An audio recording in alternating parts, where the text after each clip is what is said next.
गोविंद पठारे. तिची पार्श्वभूमी अशी का 26/4/2025 रोजी माझ्या मुलीचा तिच्या सासरी घातपाताने मृत्यू झाला. विशाल रावसाहेब लांडे हा एक आरोपी आणि 3 आरोपी ओळखले नाही आम्हाला, ते पसार झाले. आणि मग हा विधी इथं त्यांनी हा विधी करून हे समोर गेट होतं, ते गेट त्यांनी उघडायचा प्रयत्न केला, पण त्या गेटचा आवाज आला ना तर आम्ही जागे झालो. देवळाली प्रवरा येथील पठारे कुटुंबाच्या घरासमोर जावयानेच कथित काळी जादू केल्याचा धक्कादायक प्रकार उघडकीस आला असून या घटनेमुळे परिसरात खळबळ उडाली आहे. महाराष्ट्र अंधश्रद्धा निर्मूलन समिती कार्यकर्त्यांनी तातडीने भेट देत कुटुंबाची समजूत काढून त्यांच्या मनातील भीती दूर केली. याबाबत सविस्तर माहिती अशी की गुरुवारी मध्यरात्री सुमारे 1 वाजण्याच्या सुमारास गोविंद गंगाधर पठारे यांच्या वस्तीवर 3 ते 4 इसमांनी प्रवेश केला. त्यांनी घराच्या गेटमधून आत येत उंबरठ्याजवळ लिंबू, हळद कुंकू, काळी बाहुली ठेवून पूजा करण्यास सुरुवात केली. तसेच अंगणातही तत्सम प्रकार सुरू होता. घरातील सदस्यांना याची चाहूल लागताच ते जागे झाले. त्यांनी बाहेर येऊन पाहिलं असता संबंधित इसमांकडे टाचण्या, टोचलेले लिंबू, गुलाल, नायलॉन दोरा, कुऱ्हाड आणि इतर साहित्य असल्याचं दिसून आलं. कुटुंबियांनी आरडाओरडा करताच ते पळून जाऊ लागले. मात्र त्यापैकी एकाला पकडण्यात कुटुंबियांना यश आलंय. धक्कादायक बाब म्हणजे पकडलेला इसम हा त्यांचाच जावई असल्याचं निष्पन्न झालं. दरम्यान काही दिवसांपूर्वी पठारे कुटुंबातील विवाहित मुलीचा मृत्यू झाला होता. या प्रकरणी तिच्या पतीसह सासू सासऱ्यांविरोधात गुन्हा दाखल करण्यात आला होता.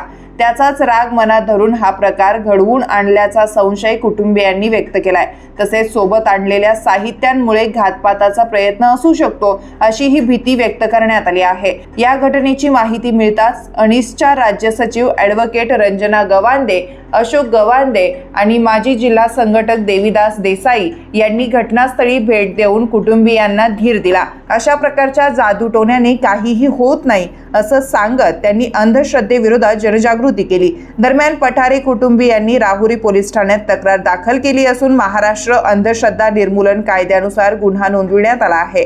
या प्रकारामागील बुवा बाबांचा शोध घेऊन कठोर कारवाई करावी अशी मागणीही कुटुंबियांनी केली आहे.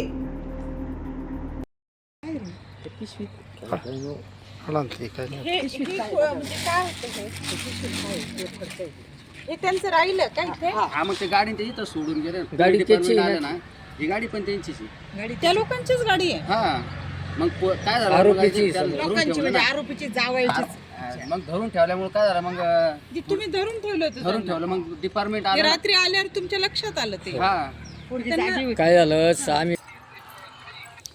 मी गोविंद पठारे, कुठं राहता तुम्ही? देवळाली प्रवरा इथं राहतो मी.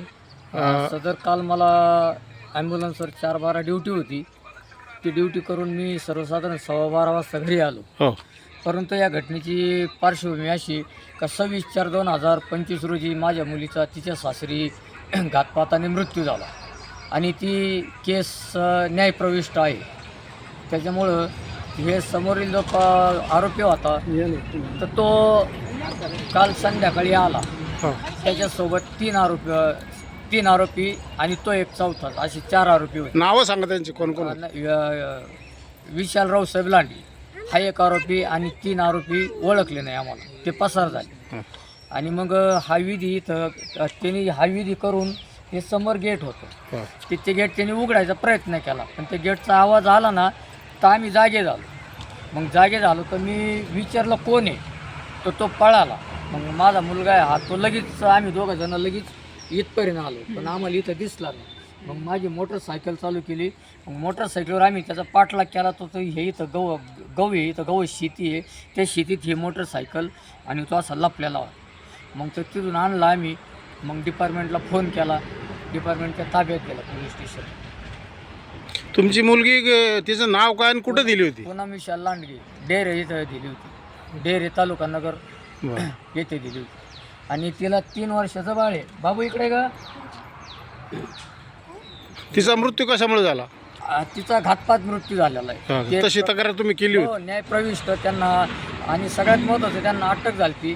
आणि त्यांचा ज्यावेळेस जामीन मंजूर झाला त्यावेळेस आपण एक रितसर अर्ज केला होता. अहमदनगर MIDC पोलीस स्टेशन आणि DYSP ऑफिस, तर त्यांची प्रत आहे आपल्याकडं. का याला जर बाळाला न्यायचं असेल तर यांनी कायदेशीर मार्गाने घेऊन जाणे, आम्हाला भविष्यात कुठलीही दमदाटी न करता. पण त्यांनी काल हा असा आगोरी प्रत्ये उद्योग करून हे सामान काय डिकीत सापडलं त्याच्या हे पिशवी